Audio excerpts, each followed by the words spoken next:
로마서 3장 19절부터 읽겠습니다. 우리가 알거니와 무릇 율법이 말하는 바는 율법 아래 있는 자들에게 말하는 것이니 이는 모든 입을 막고 온 세상으로 하나님의 심판 아래 있게 하려 함이니라. 그러므로 율법의 행위로 그의 앞에 의롭다 하심을 얻을 육체가 없나니 율법으로는 죄를 깨달음이니라. 이제는 율법 외에 하나님의 한 의가 나타났으니 율법과 선지자들에게 증거를 받은 것이라. 19절에 우리가 알거니와 무릇 율법이 말하는 바는, 이제 우리가 알겠습니까? 율법이 말하는 것은 무엇입니까? 우리가 알거니와 무릇 율법이 말하는 바는 율법 아래 있는 자들에게 말하는 것이니. 자, 율법이 말하는 것은 율법 아래 있는 자들에게 말하는 것이다. 이걸 이제 안다라는 이야기입니다. 이 로마서에 보면은 로마서 1장 중반 정도부터 해서 지금 3장의 3장 초입에 들어왔는데 이때까지 율법에 관한 이야기가 있었는데 그것을 이제 안다라는 이야기입니다. 즉 뭘 아느냐? 율법이 무엇인지 이제 안다는 겁니다. 우리가 아는 것은 율법에 의해서 심판을 받게 된다는 것을 안다는 겁니다. 이것 아는 것이 참 어렵습니다. 이거 아는 것은 제가 처음 교회 나갈 때 그때 교회를 가면은 먼저 머리에 떠오르는 것이 죄. 그것이 먼저 머리에 떠올랐습니다. 그런데 요즘 사람들은 좀 다른 것 같아요. 옛날 사람하고. 요즘 사람들은 교회를 가면은 죄가 머리에 떠오르는 것이 아니고 장사하는 사람은 내 이 장사가 어떻게 잘 될까? 이것이 아마 머리에 먼저 떠오르는 것 같아요. 잘은 모르지만. 그런데 그렇게 머리에 떠올라가지고는 아무것도 안 돼요. 성경을 아무리 이야기해도 귀에 안 들어갑니다. 머리에 떠오르는 것이 죄라는 것이 머리에 떠올라야만이 그나마 성경이 조금 귀에 들어올 것입니다. 그런데 그것도 만성이 되면 안 돼요. 그것도 교회 가면은 죄, 교회 가면 죄, 교회 가면 죄. 그래서 교회 가면은 무조건 잘못했습니다. 또 교회 가면은 또 무조건 잘못했습니다. 또 교회 가면은 다음부터 조심하겠습니다. 이런 것들이 습관화가 되어버리면은 이것도 골치 아픈 겁니다. 왜? 우리가 어릴 때 부모 말씀을 안 듣고 그러면은 부모님이 이야기를 하는 겁니다. 내 말 들어라? 그러면 예, 그래요. 그러나 놓고 안 듣는 겁니다. 그 다음날 돼도 또 마찬가지로 예, 그래 놓고 또 안 들어요. 그렇게 되니까 문제는 뭐냐? 그것이 습관화가 되어버리기 때문에 안 되는 겁니다. 그 자기 부모님의 그 말도 자기한테는 아무 효용이 없는 것입니다. 그것처럼 이 성경 이야기도 습관화가 되어버리면 하나님의 말씀이 자기한테는 아무 효용이 없는 겁니다. 그러니까 생각을 어떻게 해야 되느냐?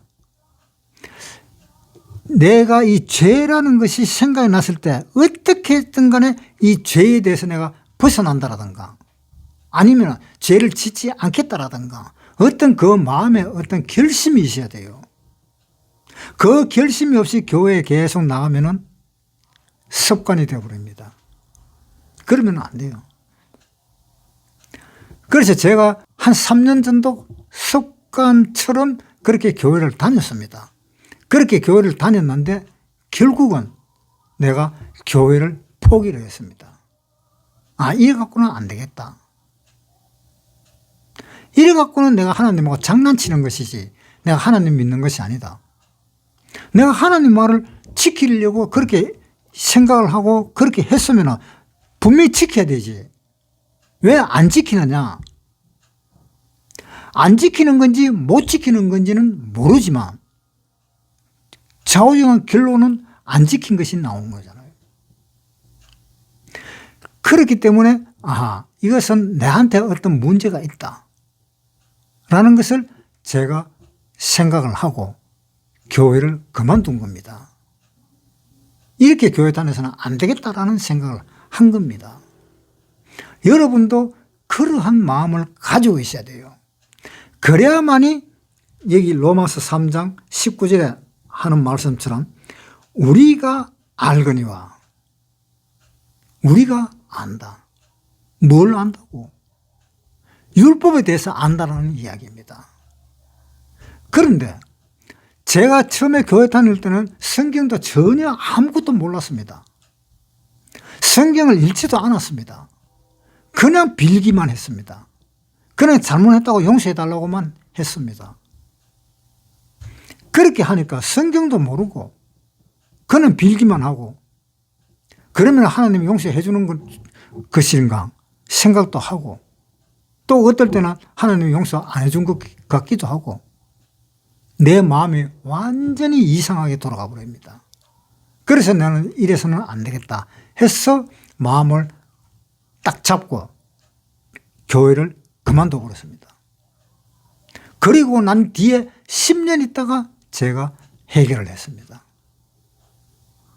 내가 어릴 때 내가 죄 때문에 그렇게 고생하던 그것을 해결을 했기 때문에 지금 여러분에게 이렇게 말씀을 드리는 겁니다.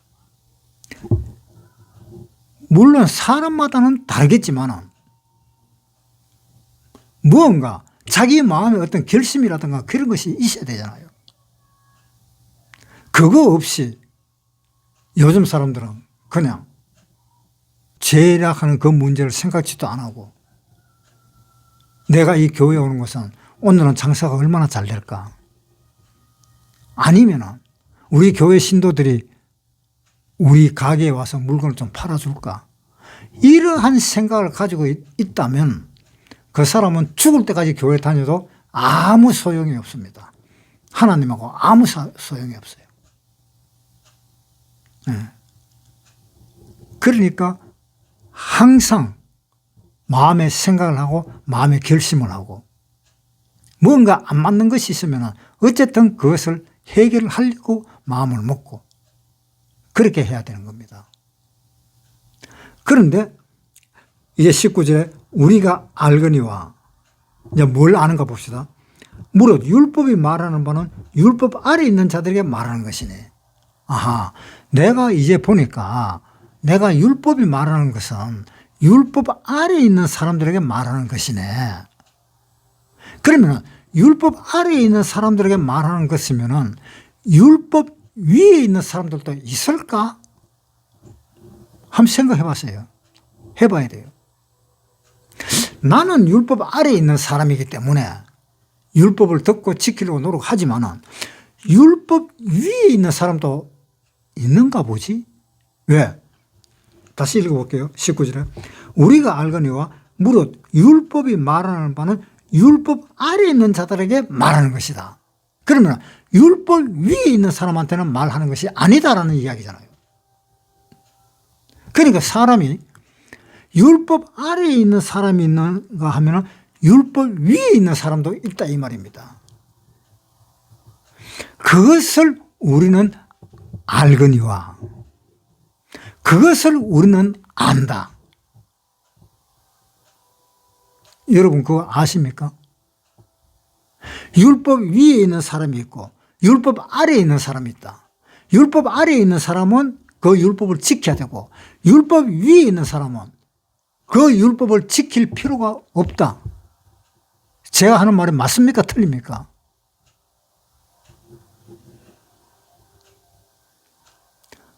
아니 율법 위에 있는 사람은 무엇을 다스립니까?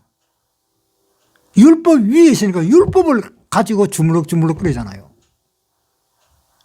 그럼 율법 아래에 있는 사람은 누가 주물럭거립니까? 율법이 우리를 주물럭주물럭거리잖아요.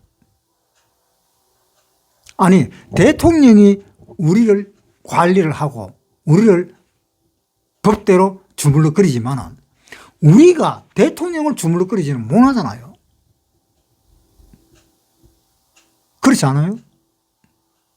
그러니까 우리가 아는 것은 율법은 율법 아래에 있는 자들에게 하는 말이다라는 것을 알았다면은 그 다음에 뭘 알게 돼요? 그거 알았다면은 아, 율법 위에 있는 사람도 있는 거구나. 그것도 알게 되잖아요. 그렇잖아요. 자, 한번 보세요. 요한계시록 1장 5절. 또 충성된 정인으로 죽은 자들 가운데서 먼저 나시고 땅의 임금들의 머리가 되신 예수 그리스도로 말미암아 은혜와 평강이 너희에게 있기를 원하노라. 우리를 사랑하사 그의 피로 우리 죄에서 우리를 해방하시고. 해방되었으면 율법하고 우리하고 아무 관계 없잖아요. 율법 관계 없고 또 우리는 그 죄보다 위에 있는 사람이잖아요. 그렇잖아요. 그 율법 밑에 있는 것이 아니잖아요. 그보다 율법 위에 있는 사람이잖아요.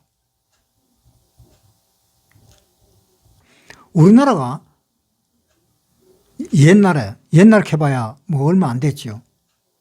일제시대 때 46년 동안 식민지로 있었습니다. 식민지로 있을 때는 누구 말을 들어야 됩니까? 일본의 권력에 의한 말을 들어야 됩니다. 안 그러면 죽잖아요. 그렇게 일본의 그 지배 밑에 있을 때에 일본의 그 정권 아래에서 우리가 말을 들어야 되는 겁니다. 그러니까 우리나라 사람들은 어땠어요? 나중에 창씨개명까지 했잖아요. 이름까지도 바꿨잖아요. 일본 사람들이 그렇게 명령을 했고 안 바꾸면 죽인다 그러니까. 그래 일본 이름까지도 바꿔버렸잖아요. 그런데 1945년에 해방돼 버렸어요. 일본이 손들고 나가버렸어요. 이제는 이 한국에 발 디디지를 못하겠다. 왜? 뒤에 미국이라는 나라가 있기 때문에. 거기서 또 원자 폭탄을 터뜨리면 우리는 완전히 박살나니까. 이제 우리는 우리 땅으로 그냥 돌아가야 되겠다. 그래서 돌아가 버리고 우리를 아무 우리하고 상관이 없는 입장이 되어버린 겁니다. 그래서 대한민국 만세하면서 태극기 들고 나오고 그러잖아요. 일제시대 때 있을 때는 우리나라 만세하면서 태극기 들면 전부 다 총칼로 다 집어넣었습니다. 다 교도소 다 보냈습니다. 그러니까 이제는 그 식민지로 있던 그 일본 사람한테서 해방이 되어버렸으니까 일본 사람들도 우리를 간섭을 못하고 우리 또한 일본 사람의 말을 들을 필요가 없는 겁니다. 우리가 일본 사람 밑에서 해방이 되었으면 일본 사람하고는 전혀 상관이 없잖아요. 옛날 같으면 일본의 순경 그런 사람들이 옆으로 오면 하던 말도 입조심하고 그래야 되잖아요. 그런데 지금은 아무 상관 없잖아요. 그러니까 이 죄에서 해방됐다 하는 이 말은 우리가 죄하고 상관이 없어졌다는 이야기입니다. 죄하고. 자, 한번 보세요. 히브리서 9장 28절 362페이지. 그 후에는 심판이 있으리니 이와 같이 그리스도도 많은 사람의 죄를 담당하시려고 단번에 들으신 바 되셨고 구원에 이르기 위하여 죄와 상관없이 자기를 바라는 자들에게 두 번째 나타나시리라. 자, 예수님은 언제요? 두 번째 나타나실 때, 재림할 때 누구한테, 누구 앞에서 재림을 하는 겁니까? 죄와 상관없이 예수님을 바라는 자. 그 사람한테 예수님은 두 번째 나타난다고 이야기하고 있잖아요. 로마서 3장 19절. 우리가 알거니와. 이거 아세요? 이거 마음으로 알아야 됩니다. 이거 모르는 사람은 다시 생각을 해야 돼요. 다시 어떻게? 죄라는 것에서 내가 어떠한 위치에 있는가?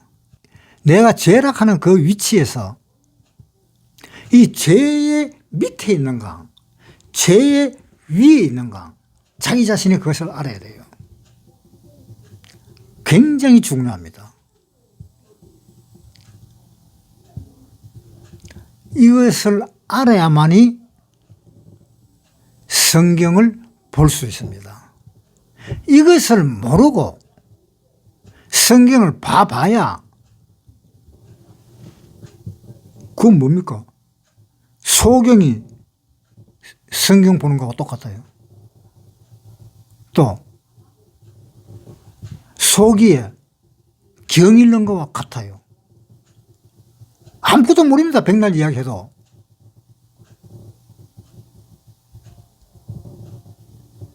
그것이 알지 못하면 뭐가 무슨 말인지 그조차도 모르겠다는 거예요. 그러니까 이것이 굉장히 중요합니다. 이것이 중요한데 이것을 알라 그러면 우리가 안다 하는 것을 알려 그러면 한 가지 방법을 제가 가르쳐 드릴게요. 다시 19절. 우리가 알거니와 무릇 율법이 말하는 바는 율법 아래에 있는 자들에게 말하는 것이니 이것을 알려면 율법을 지켜야 됩니다. 율법을 지켜야 돼요.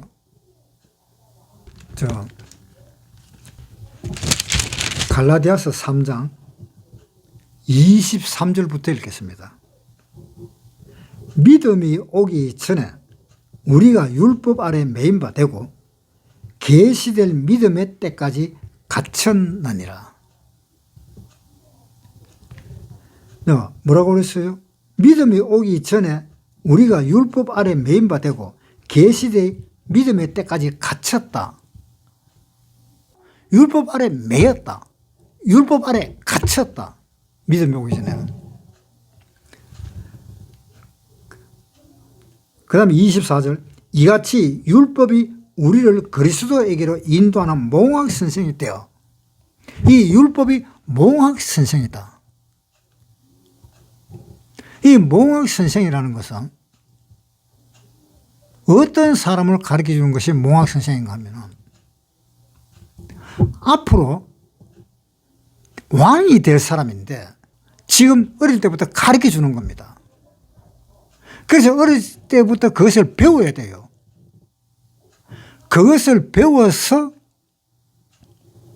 나중에 왕이 될 때에 그때에 자기가 그 배운 것을 잘 활용을 해서 왕의 자리에서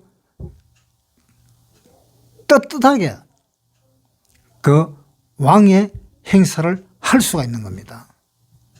그것을 가르쳐 주는 사람이 몽학 선생입니다. 그래서 이 몽학 선생이 어떤 역할을 하는가 하면 바로 그 역할을 해요.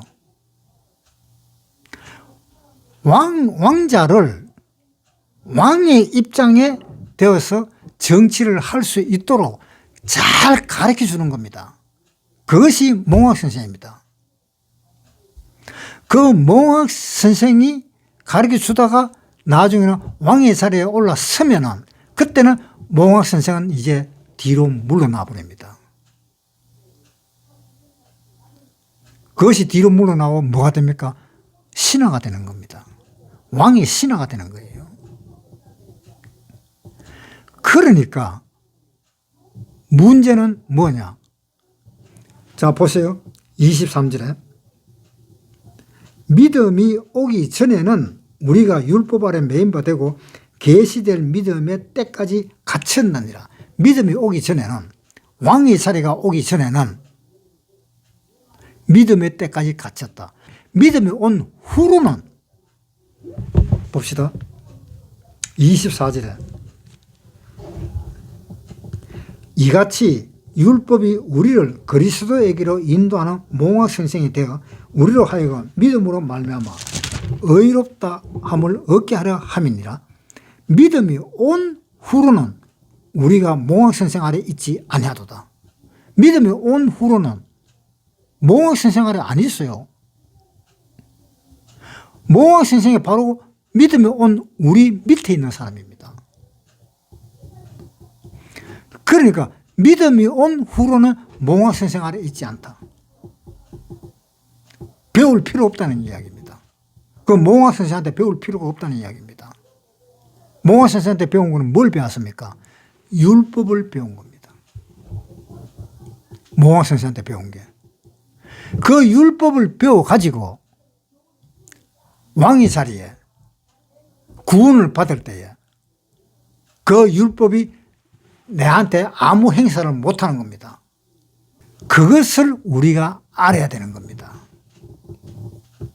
네. 자, 로마서 3장 다시 보겠습니다. 로마서 3장 19절 우리가 알거니와 무릇 율법이 말하는 바는 율법 아래 있는 자들에게 말하는 것이니 이는 모든 입을 막고 온 세상으로 하나님의 심판 아래 있게 하려 함이라. 그러니까 이 율법이 말하는 바는 율법 아래 있는 자들에게 말을 하는 것인데 율법 아래 있는 사람들은 입을 막고, 왜 입을 막아요? 야, 니 이거 하라했는데 왜 안 했어? 그러니까 니는 나한테 할 말이 있어? 이거 하라했는데 왜 안 하느냐고. 할 말 없잖아요. 그 입을 막아버리는 겁니다. 입을 막고 어떻게? 온 세상으로 하나님의 심판 아래 있게 하려 함이라. 온 세상이 하나님의 심판 아래 있게 하기 위해서 율법은 하나님은 줬다라고 이야기를 하고 있습니다. 그러니까 이 율법이라는 것은 우리에게 지켜라 그것이 아니잖아요. 자, 출애굽기 24장 6절부터 읽겠습니다. 모세가 피를 취하여 반은 여러 양푼에 담고 반은 단에 뿌리고 언약서를 가져 백성에게 낭독하여 들리매 그들이 가로되 여호와의 모든 말씀을 우리가 준행하리이다. 모세가 그 피를 취하여 백성에게 뿌려 가로되 이는 여호와께서 이 모든 말씀에 대하여 너희와 세우신 언약의 피니라.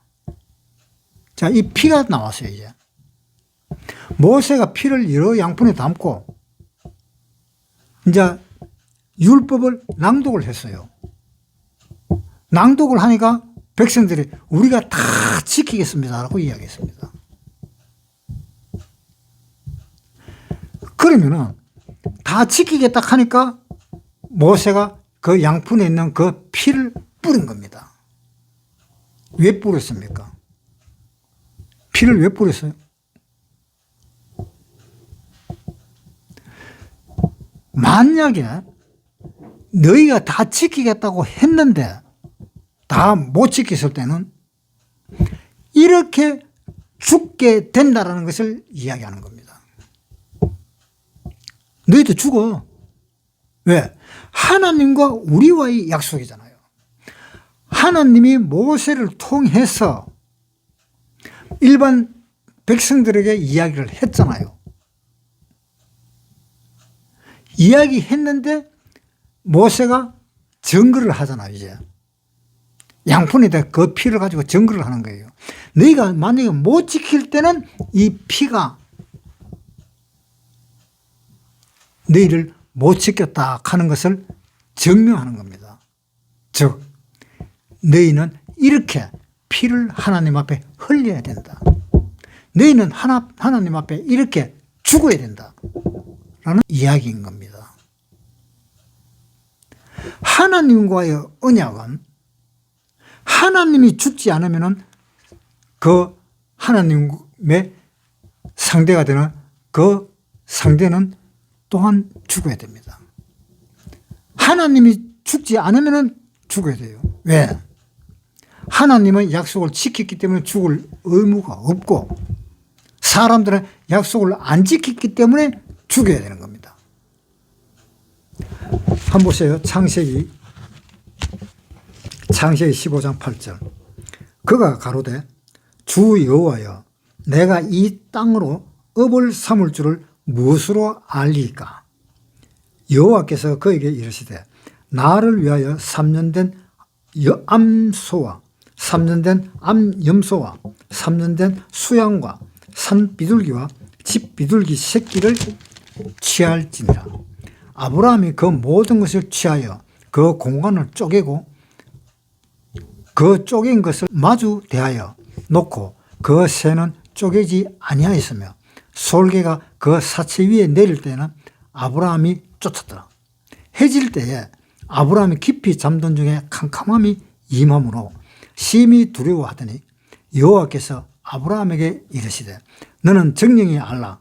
내 자손이 이방에서 객이 되어 그들을 섬기겠고 그들은 400년 동안 내 자손을 괴롭게 하리니 그 섬기는 나라를 내가 징치할지며 그 후에 내 자손이 큰 재물을 이끌고 나오리라. 너는 장수하다가 평안히 조상에게로 돌아가 장사될 것이요. 내 자손은 4대 만에 이 땅으로 돌아오리니 이는 아무리 족속의 죄악이 아직 관영치 아니함이니라 하시더니 해가 져서 어두울 때에 연기나는 풀무가 보이며 타는 횃불이 쪼개인 고기 사이로 지나더라. 하나님이 뭐라 그랬어요? 그 예물을 가져오너라. 다 쪼개버렸어요. 그래서 마주 보도록 딱 해놨습니다. 마주 보도록 해놓은 그것이 뭡니까? 니하고 나하고 약속을 했는데 네가 약속을 어기면 네가 죽는 거고 내가 약속을 어기면 내가 죽는 거다. 그래서 양과 소 이런 것들을 다 반을 갈라는 거예요.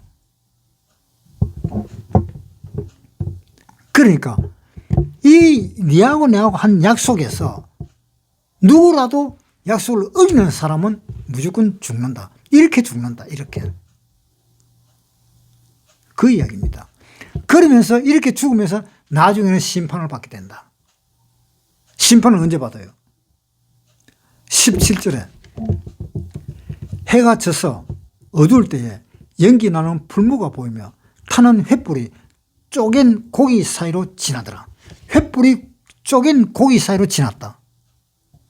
이 심판이잖아요. 횃불이 지났다. 그러니까 약속을 어기지 마라 이 말입니다. 그러니까 하나님이 주신 그 율법을 우리가 다 지키겠나이다라고 이야기했습니다. 자, 출애굽기 24장 다시 읽을게요. 7절 언약서를 가져 백성에게 낭독하여 들리며 그들이 가로되 여호와의 모든 말씀을 우리가 준행하리이다. 모세가 그 피를 취하여 백성에게 뿌려 가로되 이는 여호와께서 이 모든 말씀에 대하여 너희와 세우신 언약의 피라. 둘 중에 하나는 죽게 된다는 이야기입니다. 그러니 안 지킬 수가 있습니까? 하나라도 못 지키면 그 사람은 그대로 심판받잖아요. 그걸 아셔야 돼요. 그래서 교회에 가가지고 죄가 생각이 안 나는 사람들은 구원받은 사람 아니면 양심이 마비된 사람이에요. 그렇지 않아요? 성경이 처음부터 끝까지 하는 이야기가 뭡니까? 제일 처음에 아담과 하와가 죄 짓는 거 나오잖아요. 제일 마지막에는 죄 짓는 사람은 절대로 천국에 못 들어오고 죄 짓지 않은 사람은 천국에 들어간다고. 요한계시록 22장 14절부터 읽겠습니다.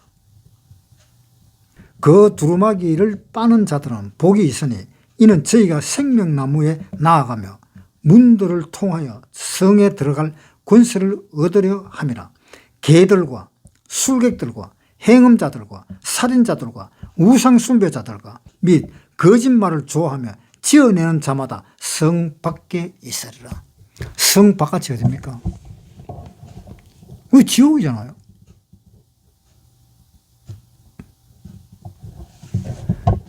그러니까 처음부터 끝까지 하나님은 죄를 다스리는 겁니다.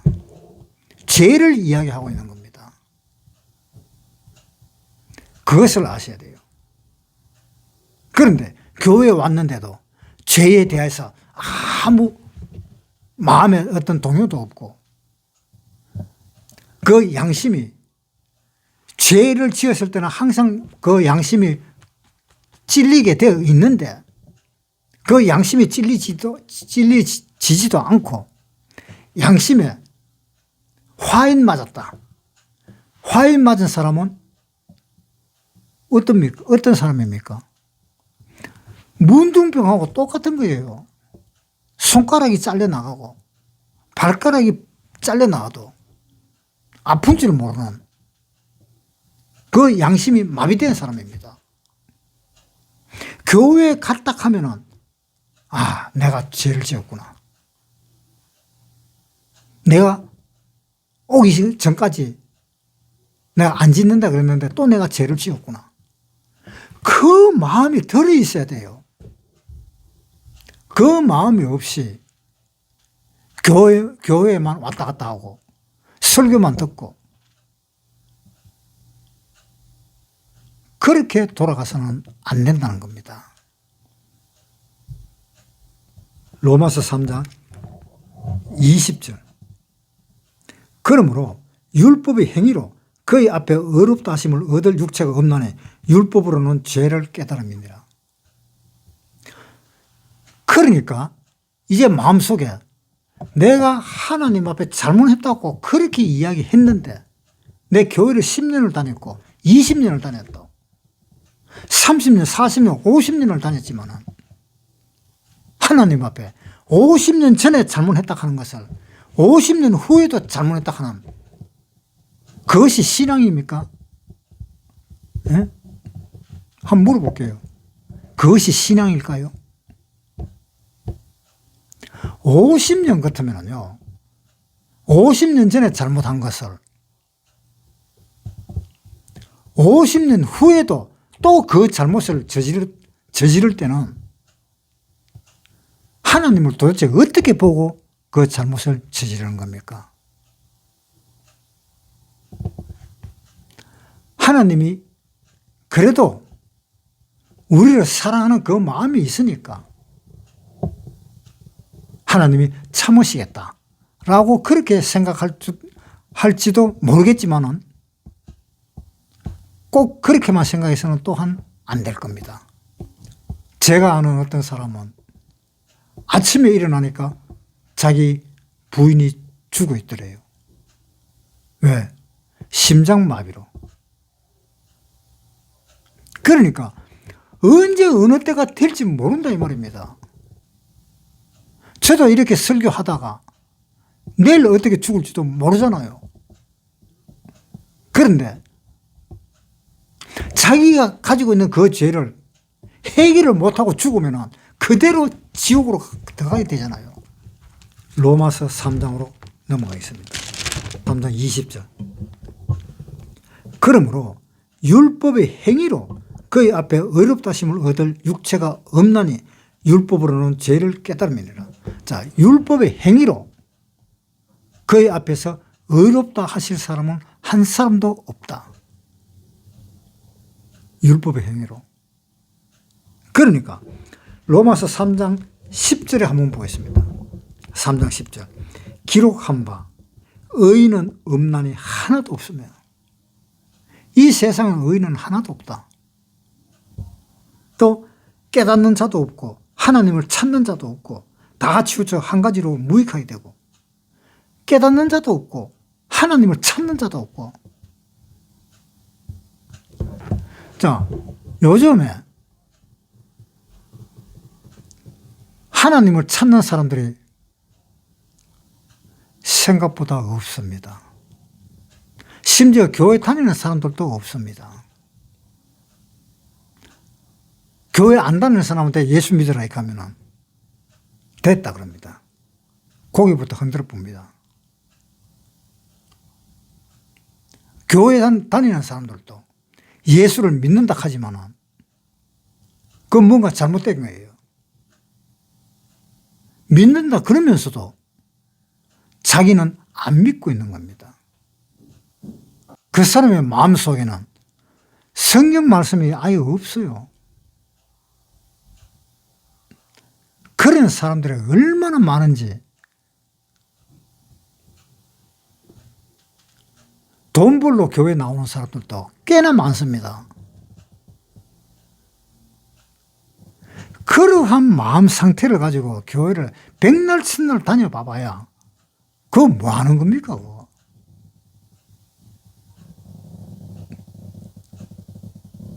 우리 중에는 그런 사람이 한 사람도 없을 것입니다. 로마서 3장 21절. 이제는 율법 외에 하나님의 한 의가 나타나시니. 이제는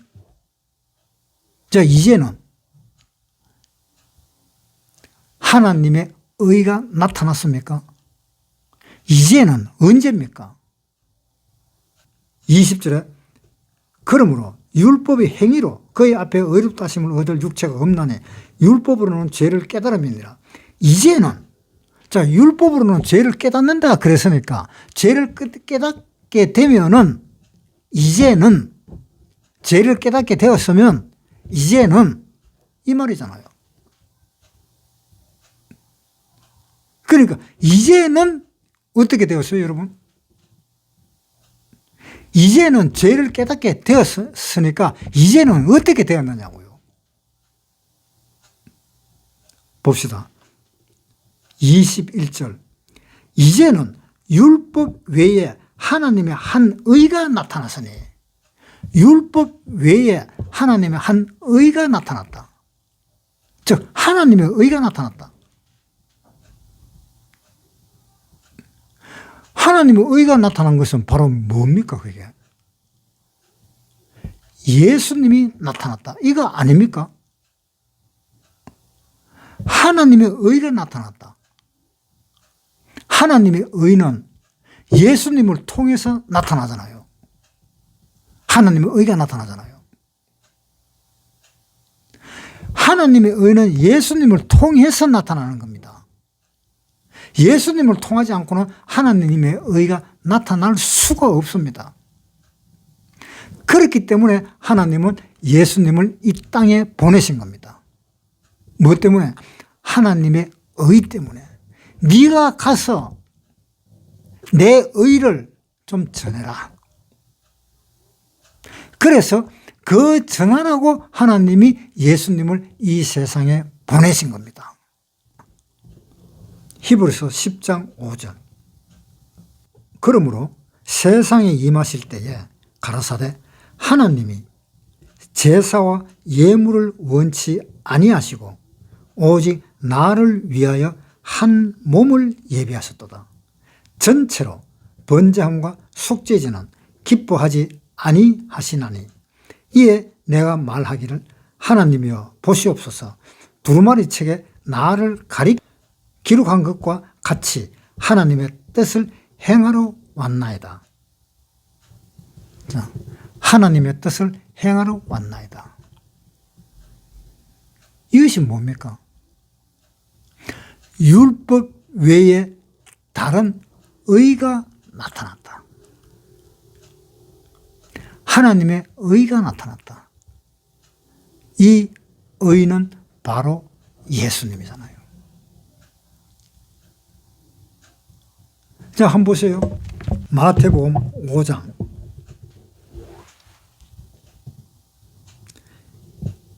19절부터 읽겠습니다. 그러므로 누구든지 이 계명 중에 지극히 작은 것 하나라도 버리고 또 그같이 사람을 가르치는 자는 천국에서 지극히 작다 일컬음을 받을 것이요 누구든지 이를 행하며 가르치는 자는 천국에서 크다 일컬음을 받으리라.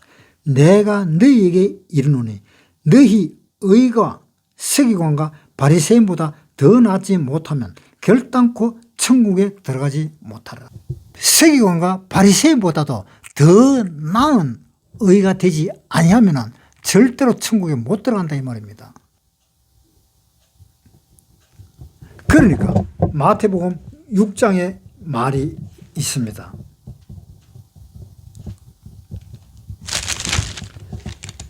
마태복음 6장 33절 너희는 먼저 그의 나라와 그의 의를 구하라. 그리하면 이 모든 것을 너희에게 더하시리라. 자, 먼저 뭐라고요? 그의 나라와 그의 의를 구하라. 우리의 의는 아무 소용이 없습니다. 우리의 의는. 하나님이 예수님을 보낸 것은 하나님의 의를 전파하는 겁니다. 하나님의 의를 이야기하는 겁니다. 너희는 먼저 그의 나라와 그의 의를 구하라. 그의 나라와 그의 의. 이것이 누구의 의입니까? 하나님 자기 자신의 의잖아요. 우리의 의가 아니고. 우리의 의는 아무 쓸모가 없습니다. 우리는 죄인이잖아요. 죄인이고 또 하나님이 주신 그 율법을 우리는 지켜야 될 의무가 있는 사람이잖아요. 그렇잖아요. 로마서 3장 19절부터 읽겠습니다. 우리가 알거니와 무릇 율법이 말하는 바는 율법 아래 있는 자들에게 말하는 것이니 이는 그 모든 입을 막고 온 세상으로 하나님의 심판 아래 있게 하려 함이라. 자, 우리가 알거니와 무릇 율법이 말하는 바는 율법 아래 있는 자들에게 말하는 것이다. 하나님은 우리가 율법을 줬잖아요. 그러니까 그 율법을 우리는 지켜야 될 의무가 있잖아요. 그 율법을 지켜야 될 의무가 있는데 문제는 율법 아래 있는 자들에게 말하는 것이다. 율법 아래 있는 자들에게. 그러니까 여기서 율법 아래 있는 자들에게 말하는 것이니까 율법 위로 올라가면 되겠구나. 그러니까 율법 위에 있는 의를 하나님은 이야기하고 있는 겁니다. 보세요. 21절. 이제는 율법 외에 하나님의 한 의가 나타났으니 율법 외에 하나님의 한 의가 나타났다. 하나님의 한 의가 뭡니까? 율법 위에 있는 의입니다. 그 율법 위에 있는 그 의를 우리가 하나님한테 받아야 됩니다. 율법 위에 있는 의가 율법 아래에 있는 그 의를 어떻게 볼까요? 가마덕하잖아요. 아이고, 저래 갖고 천국 가려고 참 고생하는 거 보니까 참 불쌍하다. 그 생각밖에 더 돼요. 율법 위에서 딱 쳐다보니까 율법 아래에 있는 사람들이 그 율법을 열심히 지키면서 살고 천국에 가려고 노력하는 거 보면은 율법 위에 있는 사람이 봤을 때 어떨까요? 정말 기도 안 차잖아요. 어떻게 저렇게 해서 천국 가려고 마음을 먹냐. 한마디로 이 답답한 사람아. 그 생각밖에 안 들잖아요.